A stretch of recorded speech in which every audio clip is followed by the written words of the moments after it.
Hey everyone, welcome back to the show. I'm James. And I'm Olivia. We're so excited you're here because today we're talking about something really important: how to prepare your English skills if you're planning to study abroad. Yeah, if you've ever dreamed of studying in the US, the UK, Australia, Canada, or anywhere where English is the main language, this episode is definitely for you. We're going to break it down, what you really need to focus on before you hop on that plane. Spoiler alert, it's not just academic English. Exactly. People often think, if I can pass the TOEFL or IELTS, I'm ready, but real university life is a lot more than just exams. Oh, totally. It's about conversation skills, understanding different accents, writing emails to professors, participating in class discussions. So many real-life situations you might not expect. And honestly, those everyday moments are just as important, sometimes even more important, than writing a perfect essay. Absolutely. So let's dive into the real-world English skills you'll need to survive and thrive at university abroad. Alright, first things first, conversational English. When you arrive on campus, you're going to have to talk to classmates, professors, roommates, even strangers. And trust me, they're not going to be speaking slowly like your English listening tests. Yeah, real-life English is fast, full of slang, and sometimes even a little messy. So practicing listening to natural conversations, like podcasts, YouTube videos, TV shows, is super important. Right. And it's not just about understanding others. You also need to practice speaking naturally, even if you make mistakes. Fluency matters more than perfection in everyday conversations. Exactly. People don't expect you to sound like a native speaker. They just want to understand you and connect with you. And honestly, making friends is one of the best parts of studying abroad, so don't let fear hold you back. Another big area is academic communication, like how to email professors properly. It's different from texting or chatting with friends. You need to sound polite and professional. Oh yeah, a lot of students get surprised by that. You can't just say, "Hey prof, when's the exam?" You need to write something like, "Dear Professor Smith, I hope you are doing well. I have a question regarding the upcoming exam." It's a small detail, but it makes a huge difference. Totally. And speaking of class, participating in discussions and seminars is a big part of university life too. In some countries, you might be used to just listening quietly, but abroad, professors expect you to speak up, share your opinions, even debate sometimes. That's such a good point. It can feel intimidating at first, but remember, your opinion matters. Even if your grammar isn't perfect, professors care more about your ideas and your critical thinking. And don't forget about group projects. You'll probably work with classmates from different countries, with different accents and communication styles. Yeah, teamwork is a huge part of university life. So you'll need skills like negotiating, compromising, organizing meetings, all in English. It's basically English for real life, not just for exams. That's why we always recommend practicing situational English, ordering coffee, asking for directions, making small talk at events. Those skills will help you feel way more confident once you're actually there.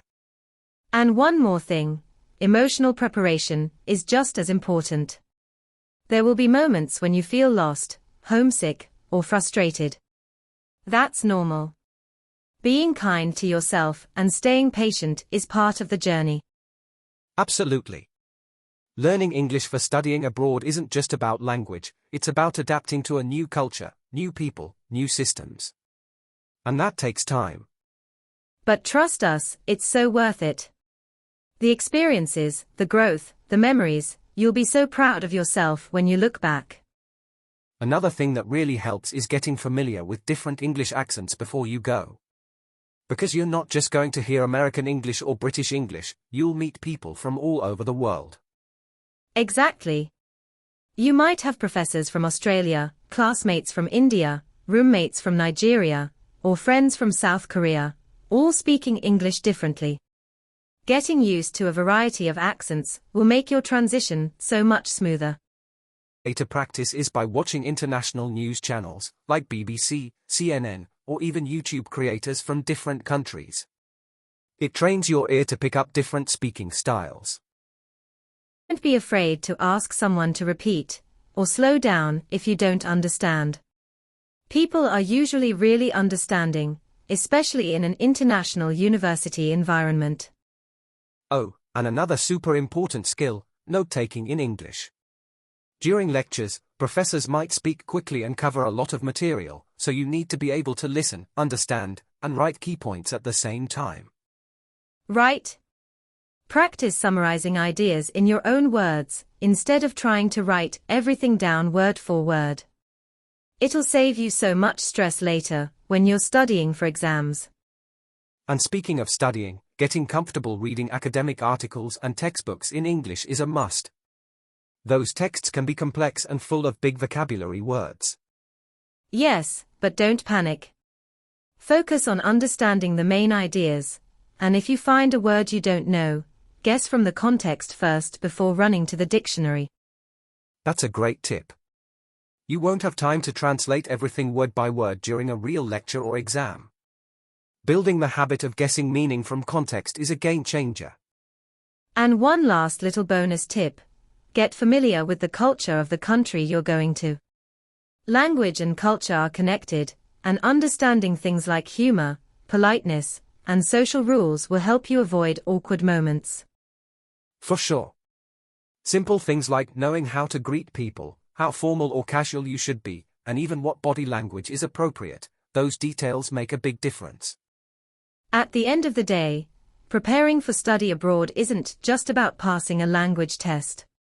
It's about building real-life communication skills, cultural awareness, confidence, and a positive mindset for the adventure ahead. Another important thing to remember is building independence. When you study abroad, you'll have to do a lot of things on your own, like registering for classes, paying bills, setting up a bank account, all in English. Yes. It can feel overwhelming at first, but the more confident you are with everyday English tasks, the easier everything becomes. Even things like asking for help at a bank, or setting up a phone plan are small victories that boost your confidence. And don't worry about making mistakes. Honestly, everybody does. Even native speakers sometimes have to ask questions or admit they don't understand something new. Exactly.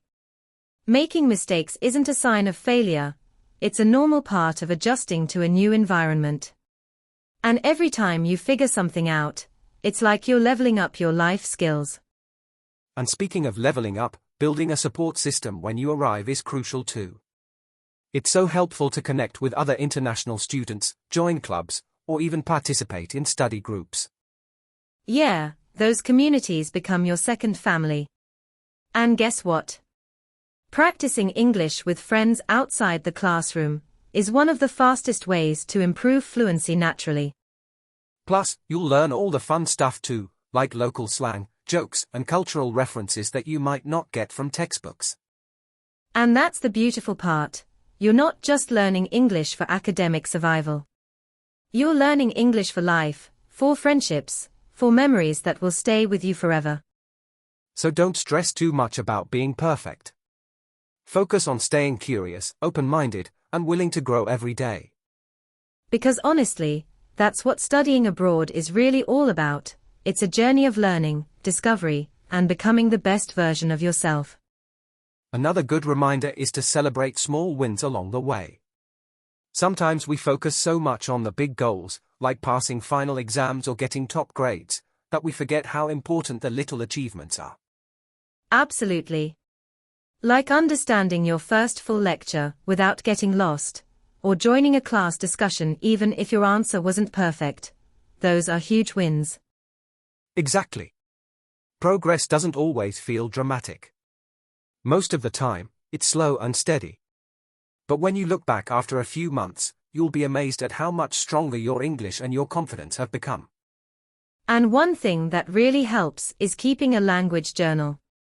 Every week, you can write down what new phrases you learned, what situations you handled in English, and how you felt about them. Oh, I love that idea. It's like creating your own story of growth. And whenever you feel stuck or frustrated, you can look back at your journal and remind yourself how far you've come. And even if you're not a big writer, you could do it through voice recordings too. Just speaking into your phone for a few minutes every week about what you experienced can be super powerful. That's true. Plus, you'll literally hear your English improving over time, which is so motivating. And speaking of motivation, one last tip: stay connected to your why. Why did you choose to study abroad? Why are you putting in all this effort? Yeah, because on tough days, and there will be tough days, remembering your purpose will keep you moving forward. It could be your dream career, your desire to see the world, or even just the goal of becoming the most confident version of yourself. Whatever your why is, hold on to it tightly. Because at the end of the day, your journey is unique, it's powerful, and it's 100% worth it. Another thing to keep in mind is that it's okay to feel overwhelmed sometimes. You're not weak if you have moments where you feel homesick, frustrated, or even just tired of speaking English all the time. Yes, that's completely normal. Adjusting to life in another country, using a second language daily, and handling academic pressure, it's a lot. Allow yourself to have those feelings without guilt. Exactly. Give yourself grace. Taking a break, calling family, spending a day just resting, those things are just as important for your success as studying hard. And don't compare your journey to anyone else's. Some people might seem super confident right away, but everyone has their own struggles behind the scenes. Yes. Just because someone else speaks faster or seems more fluent doesn't mean they are better, or that you're behind. You're on your own timeline, and your progress is still valid and worth celebrating. And honestly, sometimes the people who struggle the most in the beginning end up being the ones who grow the most by the end of the journey. Because they build resilience, adaptability, and real inner strength. And that matters so much more than just speaking English perfectly. Couldn't agree more. Studying abroad isn't about becoming a perfect English speaker, it's about becoming a stronger, braver, and wiser version of yourself. And no matter where you start from, if you stay open, keep learning, and keep showing up every day, you're already winning. Another thing that's super valuable is to practice real-world English as much as you can before you even get on the plane. I'm talking about situations like ordering food, asking for directions, making small talk, those little everyday conversations. Exactly. Because academic English is one thing, but being able to survive daily life smoothly is a different skill altogether. And honestly, it's those everyday moments that will build your confidence the fastest. Yeah, like the first time you order coffee at a cafe or ask a librarian for help finding a book. It might seem small, but those victories add up. And the cool thing is, you don't even have to be perfect. Native speakers make little mistakes too. The important thing is being clear and friendly, not flawless. Exactly. Communication is the goal, not perfection. And the more you practice speaking in simple, everyday ways, the easier the big academic stuff will feel later on. Plus, when you build confidence in casual English, you'll also find it easier to connect with people socially, making friends, joining clubs, going to events. Which honestly makes your entire study abroad experience so much richer and more fun. University life isn't just about classes and exams, it's about growing as a person, exploring new places, and creating lifelong memories. Totally agree. And language is your key to opening all those doors. Another useful strategy is to embrace the challenge of learning through mistakes. You're going to make errors, and that's okay. The best way to improve your English is to try new things, mess up a little, and then adjust. Absolutely. Some of the most valuable lessons come from those moments when we realize we could have said something differently, or when we catch ourselves in a mistake. And when you do make those mistakes, don't be afraid to laugh at yourself. Humor is an awesome tool for lowering stress and keeping your learning experience light-hearted. Yes. Laughing at yourself is a powerful reminder that mistakes don't define you, they're just part of the process. In fact, each mistake you make is helping you get closer to fluency. Exactly. It's all about growth, not perfection. The more comfortable you are with making mistakes, the faster you'll learn and improve. And remember, the goal isn't to speak perfectly like a native speaker. The goal is to communicate effectively and confidently, no matter what. So don't be discouraged by how long the process might take or the mistakes you'll make along the way.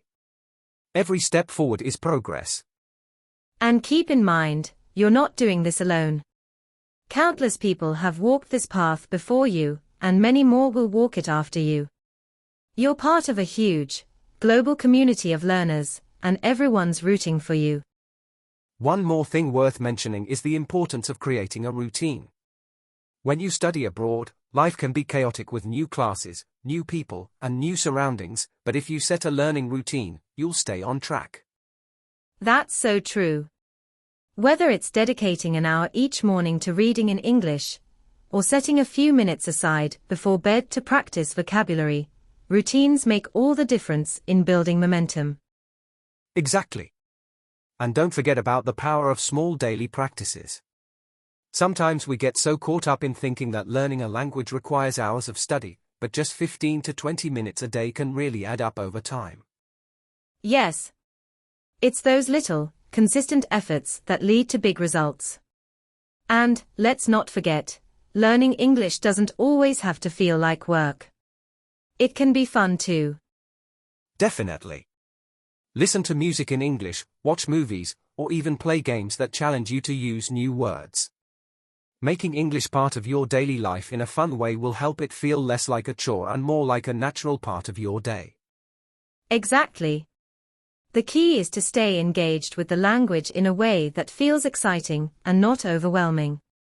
And as you continue to improve, you'll find that you can express yourself more freely and confidently, which will only inspire you to keep going. That's the beauty of language learning, it's a journey of self-discovery. Every new word you learn, every new conversation you have, is a step closer to the person you want to become. And the best part is, there's no finish line. Fluency isn't something you get and then stop. It's a lifelong process of learning and evolving. And that's the beauty of it all, right? Learning English, especially when you're preparing to study abroad, is about more than just the language. It's about the experiences, the growth, and the connections you make along the way. Exactly.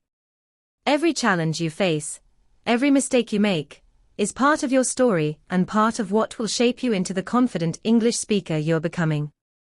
So, keep pushing forward, keep practicing, and remember, progress doesn't always look like a straight line. It's full of ups and downs, but every step counts. And never forget, you've got this. You're not alone in this journey, and every small effort you make will lead to bigger and better results. Thanks for joining us today. We hope you feel inspired to take on your study abroad adventure with confidence and an open heart. Keep practicing, stay positive, and we'll catch you in the next episode. Good luck on your journey, and remember, small wins lead to big results. Stay motivated and keep believing in yourself. See you next time.